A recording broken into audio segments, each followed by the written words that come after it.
Leemos en Mateo 22, versículos 34 al 46.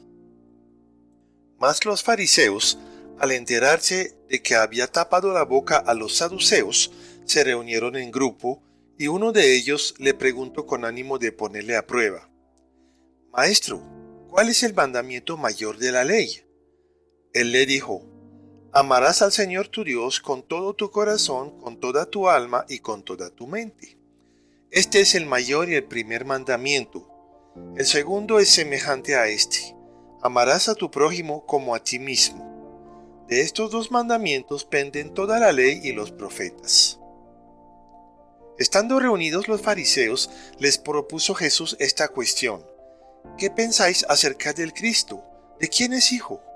Dícenle: de David. Díceles: pues como David, movido por el Espíritu, le llama Señor cuando dice: dijo el Señor a mi Señor, siéntate a mi diestra hasta que ponga a tus enemigos debajo de tus pies. Si pues David le llama Señor, ¿cómo puede ser hijo suyo? Nadie era capaz de contestarle nada, y desde ese día ninguno se atrevió ya a hacerle más preguntas. Llegamos a la tercera controversia sobre el mayor mandamiento. Los fariseos estaban complacidos por lo que Jesús había dicho acerca de la resurrección, ya que esto confortaba su propio punto de vista. Pero de todas formas, la meta principal de ellos era hacerlo caer en una trampa. En esta pregunta, la trampa está en que al determinar que un mandamiento es mayor, se deja entender que los otros son menores. Entonces se abre la puerta a controversias sin fin. Por otra parte, los diferentes grupos dentro del judaísmo le daban mayor importancia a diferentes partes de la ley. Por ejemplo, los saduceos ponían énfasis en las leyes ceremoniales y en los sacrificios. En cambio, los fariseos insistían más en las leyes de pureza ritual. Pero el punto común de todos esos grupos era que insistían en el hacer o en el dejar de hacer. Realmente, la ley es un todo. Como dice Santiago, el que guardare toda la ley pero ofendiere en un punto, se hace culpable de toda la ley. Entonces no tiene ningún sentido exaltar un mandamiento sobre los otros. Eso hubiera podido decir Jesús y nadie hubiera podido refutarlo. Pero esta pregunta es clave para él y esa es la razón por qué Mateo la menciona. Sin duda, los enemigos de Jesús le hicieron muchísimas preguntas, de las cuales no tenemos registro, pero esta es muy importante para todos nosotros. El Señor se basa entonces en el capítulo 6 de Deuteronomio, uno de los textos más citados y amados dentro del judaísmo. Este texto desplaza el hacer y lo reemplaza por el amor.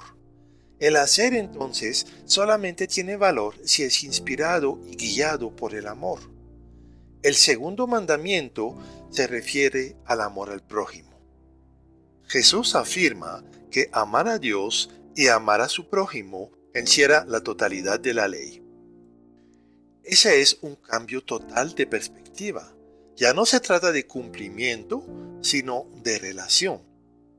El apego a la ley seca el corazón, lleva a la gente a pensar en términos de derechos y deberes. El corazón humano, marcado por el pecado, es incapaz de cumplir los mandamientos en forma integral.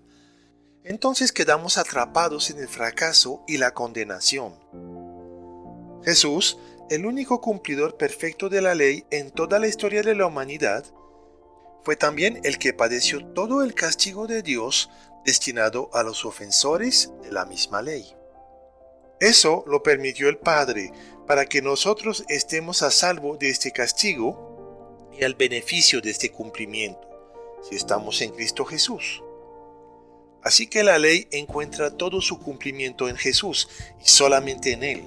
Pero de igual manera el amor no puede existir fuera de Jesús, porque nosotros no tenemos esta capacidad de amar, sino que el mismo amor de Dios obra en nosotros y a través de nosotros.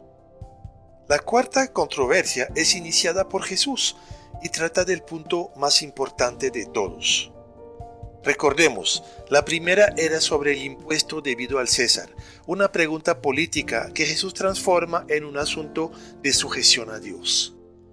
La segunda es sobre la resurrección y la finalidad del ser humano.